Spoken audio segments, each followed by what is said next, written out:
Hello दोस्तों, insight area में आप सभी का बहुत बहुत स्वागत है। दोस्तों, आज की इस वीडियो में हम आपको बताने वाले हैं कि आपकी काउंसलिंग किस तरीके से की जाएगी।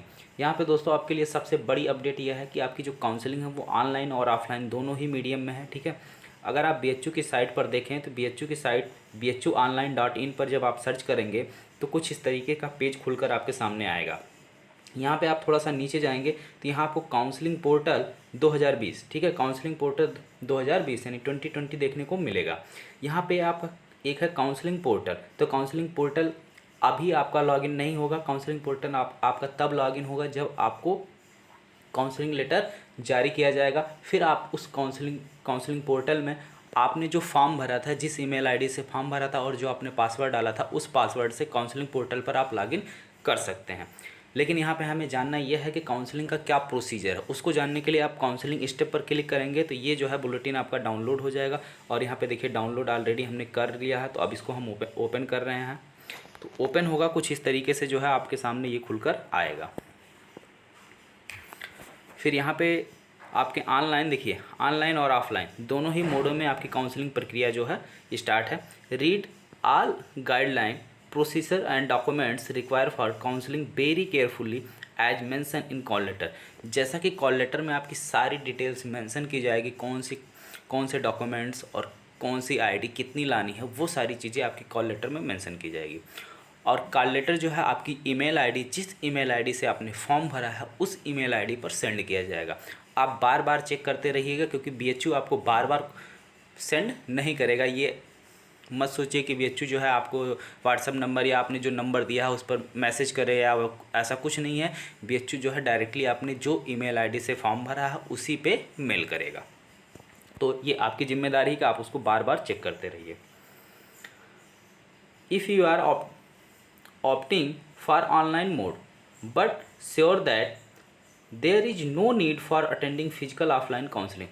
अगर आप ऑनलाइन प्रोसीजर से अपनी काउंसलिंग कराना चाहते हैं, आप ऑनलाइन काउंसलिंग करते हैं, तो आपको फिजिकली BHU आने की, यानी BHU आकर काउंसलिंग कराने की आपकी कोई ज़रूरत नहीं। आप घर बैठे काउंसलिंग आसानी से कर सकते हैं। ठीक है, नो नीड आप। और अगर आप फिजिकली BHU आके, कैंपस आके आप अपनी काउंसलिंग कराना चाहते हैं, तो आपको डॉक्यूमेंट्स अपलोड करने की कोई ज़रूरत नहीं है। अगर आप ऑनलाइन करेंगे तो सारे डॉक्यूमेंट्स आपको अपलोड करने पड़ेंगे, लेकिन अगर आप BHU आकर कैंपस से अपना काउंसलिंग कराते हैं तो डॉक्यूमेंट्स आपको लेकर आना पड़ेगा, अपलोड करने की कोई ज़रूरत नहीं है।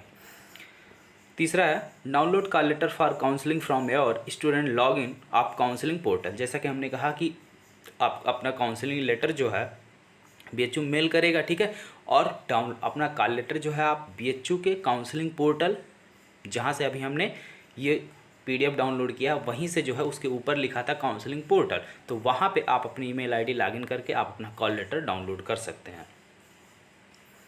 उसके बाद क्या करना है कि the following documents are mandatory for online counselling. अगर आप ऑनलाइन काउंसलिंग करते हैं तो उसके लिए आपको कौन कौन से डॉक्यूमेंट्स रहने ज़रूरी हैं, वो सारी चीज़ें भी आप यहाँ पे देख लीजिए। पहला है high school 10th marksheet, date of birth. आपकी हाई स्कूल की सर्टिफिकेट होनी चाहिए जिस पे डेट ऑफ बर्थ मेंशन हो, ठीक है। दूसरा है intermediate 12th marksheet must for UG courses. अगर आप UG कोर्सेज में अप्लाई कर रहे हैं तो आपके लिए इंटरमीडिएट यानी 12 की मार्कशीट कंपलसरी है।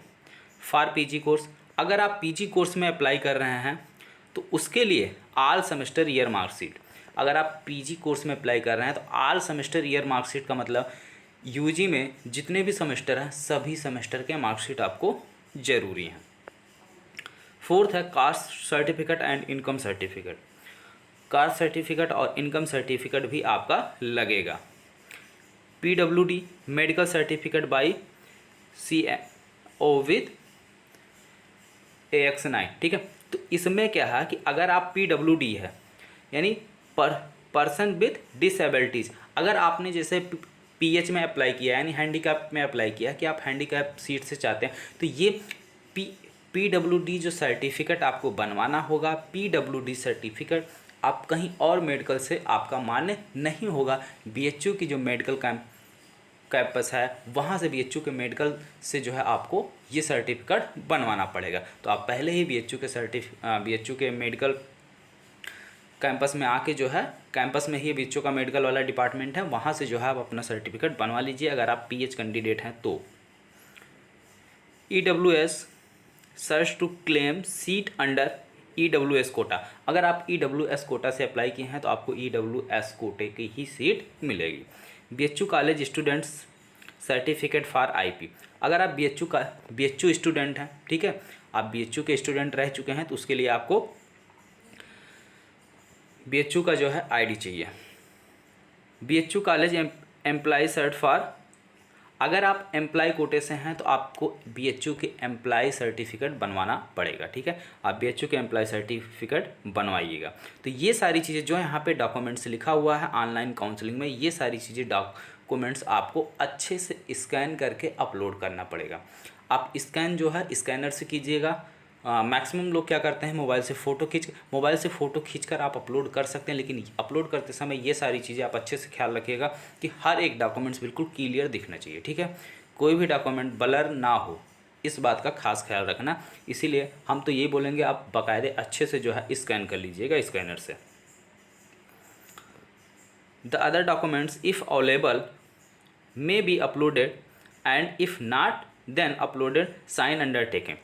अगर जैसे मान लीजिए डॉक्यूमेंट्स यानी काउंसलिंग के दौरान आपके पास कोई डॉक्यूमेंट्स नहीं है, जैसे मान लीजिए आपके पास टीसी नहीं है, माइग्रेशन नहीं है, या कोई और डॉक्यूमेंट्स ऐसे हैं जो आपके पास नहीं है, तो उसके लिए आप अंडरटेकिंग फॉर्म भर सकते हैं।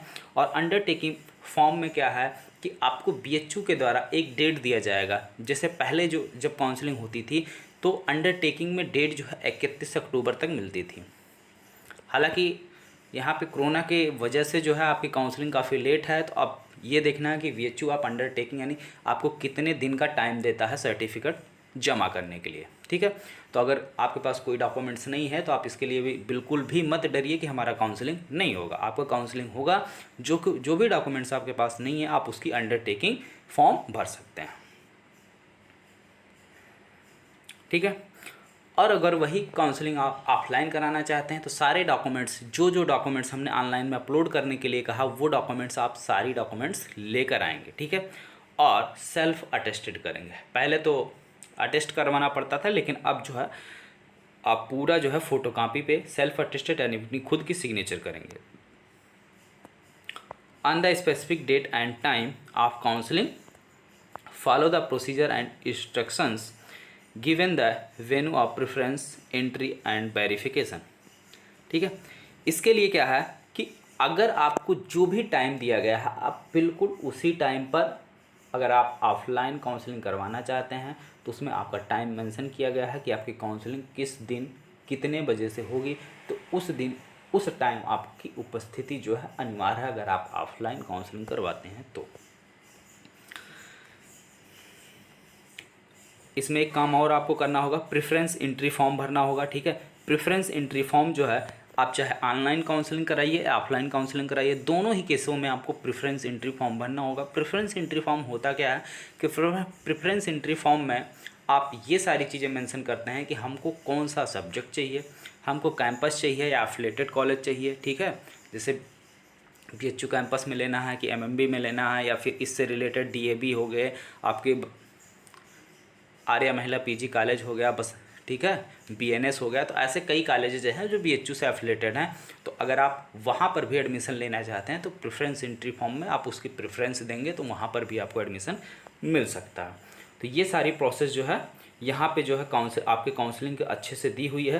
तो यहाँ पे जो है आप सारी चीज़ें बिल्कुल सावधानी पूर्वक पढ़िएगा और उसके बाद अपनी काउंसलिंग को अच्छे से कीजिएगा। और अगर कहीं पर कोई डाउट आता है तो आप हमसे कांटेक्ट कर सकते हैं। कई सारे आप वीडियो के नीचे भी कमेंट कर सकते हैं, वहाँ से हम आपके कमेंट्स को लेके आपकी प्रॉब्लम दूर करने की कोशिश करेंगे। और इस सारी जानकारियाँ जो भी हमने आपको दी अच्छे से समझ में आ गई होंगी। और रिजल्ट भी आपका जो है बीएचयू की साइट पर आ चुका है, तो आप वहाँ से अपने रिजल्ट भी देख सकते हैं, आप अपने रैंक भी देख सकते हैं और किस डिपार्टमेंट में या किस कोर्स में कितनी सीटें हैं, ये भी जो है आप बीएचयू बुलेटिन 2020 का पीडीएफ जो है डाउनलोड कर लीजिए। उसमें हर एक चीज़ मेंशन है कि आपकी फ़ीस कितनी लगनी है और किस फैकल्टी में, जैसे आप बीएससी मैथ के हैं तो बीएससी मैथ में कितनी सीटें हैं।